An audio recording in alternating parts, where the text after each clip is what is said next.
It's been months in the making. All that blood, sweat, and tears building towards this moment. It's finally time to lend your precious efforts out into the wild.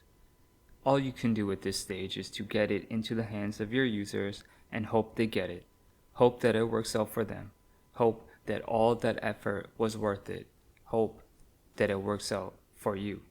Well, if you've covered all your bases, you'll be alright. And if you haven't, let's use this post as a wake-up call to help inspire you to conquer that long journey ahead. Launch. When we visualize the concept of a product launch, we often think about the end of a journey, a smiling team celebrating their accomplishment at a champagne party because they have just made it. Mission success. But think about it for a second. Do you remember when Instagram launched? Or what about WhatsApp? In reality, launching a product is another step on this journey. There's plenty of work left to do, and now is the time to get even more serious and make sure you're on top of your game. In this rapidly moving world, agile development lets you stay nimble and respond to changes in the market. It's part of a cycle where you build, test, and iterate. Consumer habits are key to understanding how to launch a product. Decision making for your product. When it comes to making decisions for the success of your product, you must first identify the forces that govern your decisions within your team and also try to fight your own personal biases. Decision making in your company. Regardless of your team culture, human beings are tribal creatures. With the addition of the political dimensions within an organization, making successful decisions can be quite a difficult feat to pull off. The topics below are common challenges most organizations face. Psychological safety. Being able to show and employ oneself without feeling insecure, embarrassed, or having a fear of negative consequences. According to data by Gallup, only 30% of workers strongly agreed that their opinions seemed to count. Google conducted a 2-year study on team effectiveness and came to realize that all high-performing teams had one thing in common: psychological safety. Groupthink. When a desire for harmony or conformity is valued over the quality of a decision. This can be caused by a lack of psychological safety or when team members are not diligent about contributing their ideas for a better outcome. This can also happen when people in power have strong opinions and are the loudest voice in the room. Along these lines is the Abilene paradox. This occurs when a group settles on a decision which is against the preferences of many or of all the individuals in the group. This occurs when each member mistakenly believes their own preferences or ideas oppose the group and thus they do not wish to rock the boat. Common information effect. When a group only recognizes and prioritizes information that is shared and available for all group members. This one is especially relevant for building products, as members of a team tend to have their own areas of expertise that aren't always common knowledge. This is why successful product managers are like coaches whose primary role is to plan and organize, not to play the game.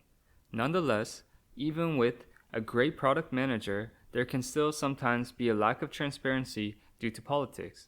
60% of employees had a difficult time getting their colleagues to share information that is vital to their work, according to a Harvard Business Review article, which suggested information hiding can be causing millions of dollars in losses. Personal biases. Having personal biases is just part of human nature. It's what makes you, you. Although there are numerous biases that influence each and every one of us, we'll highlight 2 big ones. Confirmation bias. We are inclined to remember things that are consistent with our point of view. A blog post from the Harvard Business School suggested 3 ways to overcome this hurdle. First, asking neutral questions. Being mindful of how you are framing your questions. Secondly, playing devil's advocate, ensuring your ideas are adequately tested. And thirdly, rethinking the hiring process. Try to reveal negative or neutral information about candidates to hire the right people. Anchoring. While making decisions, humans tend to anchor themselves on certain pieces of information and do not make sufficient adjustments. If you've been working on the same product for quite some time, it may be difficult to adjust the idea or approach adequately to respond to the market. However, there are ways to overcome anchoring by becoming more aware, delaying your decision, and setting deliberate anchors for your benefit. The real danger is when both confirmation bias and anchoring are combined. This can result in defensive arguments where often the loudest or most powerful voice wins. A way forward. Decision making is one of the most important skills one can develop. While it's impossible to be completely unbiased, being aware of the natural biases that impact us is a great start. So, become a student of psychology and spread the word to the rest of your team. Doing things by design is a much better solution than addressing challenges when they come up as issues. But what if you don't have the time to make these important cultural shifts? What if you need to make successful decisions about your product right now? In that case, try doing things with the beginner's mind. Better yet, get an outsider's perspective. Outsider's perspective.